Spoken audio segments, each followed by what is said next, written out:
ధూళినైన నన్ను దూతగా నిలిపావు, ఎన్నిక లేని నన్ను ఏలికగా చేశావు. ధూళినైన నన్ను దూతగా నిలిపావు, ఎన్నిక లేని నన్ను ఏలికగా చేశావు. భూమి విరిగి ఫలమిచ్చెను, మేఘమిరిగి వర్షమొచ్చెను, రొట్టె విరిగి వృద్ధి చెందెను, నన్ను విరిచి వాడుకోమయ్యా.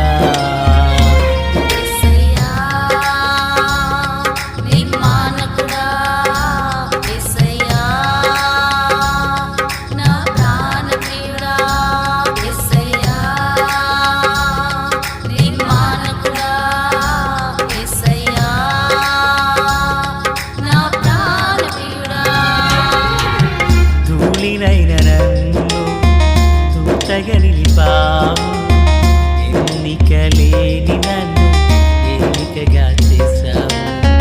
ధూళినైన నన్ను దూతగా నిలిపావు, ఎన్నిక లేని నన్ను ఏలికగా చేశావు. మన ప్రభు అయినటువంటి యేసుక్రీస్తు వారి పరిశుద్ధమైన నామములో తండ్రి అయిన దేవాది దేవునికి నిత్యము స్తుతియు స్తోత్రములు, మహిమయు ఘనతయు ప్రభావములు యుగయుగములు ప్రభునకి చెల్లునుగాక. ఆత్మీయులారా, బాగున్నారు కదూ? ప్రతిదినం దేవుని వాక్యాన్ని ఓ నూతనమైన అధ్యాయంగా, ఓ నూతనమైన ధ్యానంగా దేవుడు మనతో ఉండి మనల్ని నడిపిస్తున్నందుకు ప్రభువుని ఎంతగానో స్తుతించి బతులునై ఉన్నాం. దేవుని వాక్యంలో నుంచి ఆదికాండం 8వ అధ్యాయం 18వ వచనం నుండి 22 వరకు నా వచ్చిన భాగములు 20వ వాక్యాన్ని నేను చదువుచూ ఉన్నాను. అప్పుడు నోవాహు యెహోవాకు బలిపీఠము కట్టి పవిత్ర పశువులన్నిటిలోనూ పవిత్ర పక్షులన్నిటిలోనూ కొన్ని తీసుకుని ఆ బలిపీఠం మీద దహన బలి అర్పించెను. ప్రార్థన. తండ్రి దేవా స్తోత్రం. చదువుబడిన వాక్యము మీది. నిల్చున్న వారందరూ మీ వారు, మీ దాసుడనైనా నన్ను మరుగు చేసి దైవ స్వరాన్ని వినిపింపచేయమని యేసుక్రీస్తు వారి మహోన్నతమైన నామంలోనికి ప్రార్థించిన మనవులన్నీ పొందియున్నామని నమ్ముచున్నాము మా పరమ తండ్రి. ఆమేన్. ఆత్మీయులారా, ఈ చదవబడిన ఈ వచనాలలో మరి భక్తుడైన నోవాహు గారు దేవునికి ఒక బలిపీఠం కట్టించినట్లుగా మనం చూస్తున్నాం. అంటే కట్టించినట్టే ఆయన కట్టారు. బహుశా బైబిల్ గ్రంథంలో బలిపీఠం అనేది దగ్గరగా 400 సార్లు పదం వాడబడితే మొట్టమొదటి సందర్భం నోవాహు గారి దగ్గరే చూస్తున్నాం. మరో మాట, బలిపీఠం మొట్టమొదటిగా కట్టింది కూడా ఆయనే. బలిపీఠములు బైబిల్ గ్రంథంలో 4 విధాలుగా ఉన్నాయి. 1 మట్టితో కట్టారు, 2 రాళ్లతో కట్టారు, 3 ప్రత్యక్షపు గుడారంలో తుమ్మకర్రతో చేయబడి ఇత్తడి రేకు చేత పైన పొదిగించబడింది బలిపీఠం. ఇక చిట్ట చివరిది పరలోకంలో ప్రియులారా ప్రభు సముఖాన బంగారముతో చేయబడిన బలిపీఠం.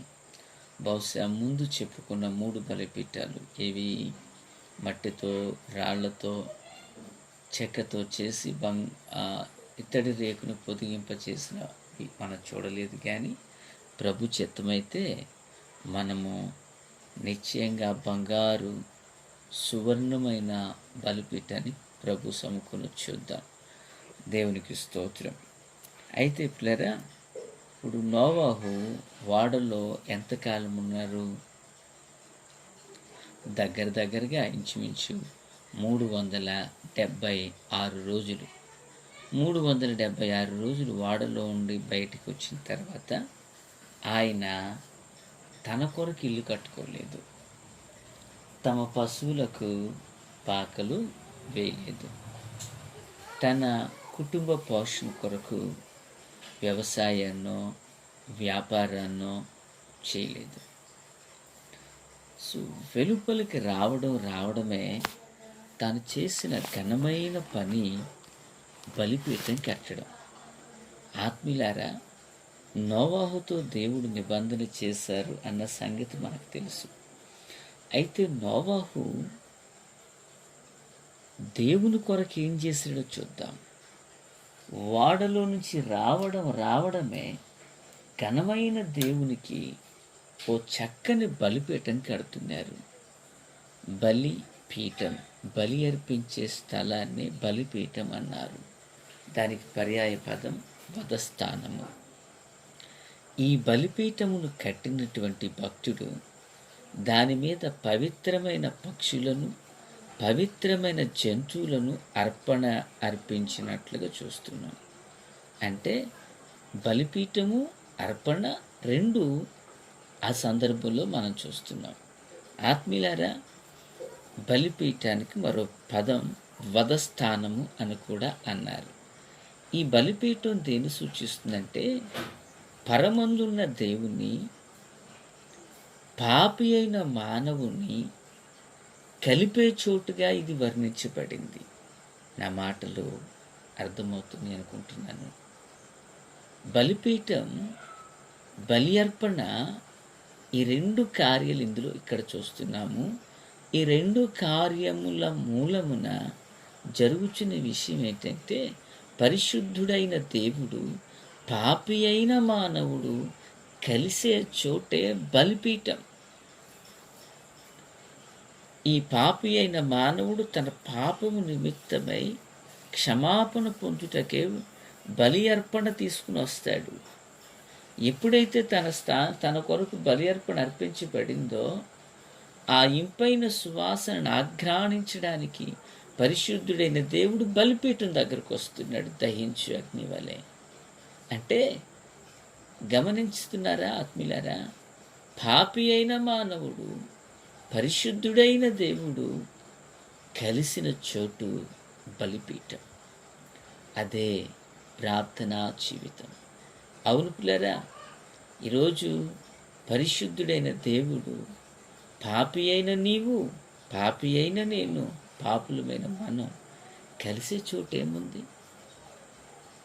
ఫ్రెండ్స్ కలిసేది ఓ 5 స్టార్ హోటల్లో, స్నేహితులు ఏదో అకేషన్లో, బంధువర్గం ఏదో సందర్భాలలో, ఆత్మీయులారా కుటుంబాలు సెలవు వచ్చిన రోజున అవకాశం బట్టి. కానీ దేవుడు మనుషుడు కలిసే చోటు ప్రార్థనా స్థలం. మన ఇంటిలో ఉండి ప్రార్థన చేయుచుంటే, ప్రయాణంలో ఉండి ప్రార్థన చేయుచుంటే, వ్యాపారం దగ్గర కూర్చుని ప్రార్థన చేయుచుంటే, ఈ పిల్లరా ఆ ప్రార్థనలోనే మనము ప్రభువును కలుస్తున్నాం. పాపి అయిన మానవుని పరిశుద్ధుడైన దేవుని కలిపిన చోటే బలిపీఠం. ఇప్పుడు ఈ యొక్క నోవాహు బలిపీఠాన్ని ఎప్పుడు కట్టాడు అంటే వాడలో నుండి రావడమే మొట్టమొదటిగా బలిపీఠాన్ని కట్టారు. గమనించాలి, వాడలో నుంచి వచ్చిన తర్వాత బలిపీఠం కట్టాడా, డేరా వేసుకున్నాడు? ఆయన డేరా వేసుకోలేదు, బలిపీఠం కట్టాడు. అంటే నోవాహు తన పని కొరకు మొదటి స్థానాన్ని ఇచ్చాడా, దేవుని పని కొరకు మొదటి స్థానాన్ని ఇచ్చాడా? దేవుని పని కొరకు.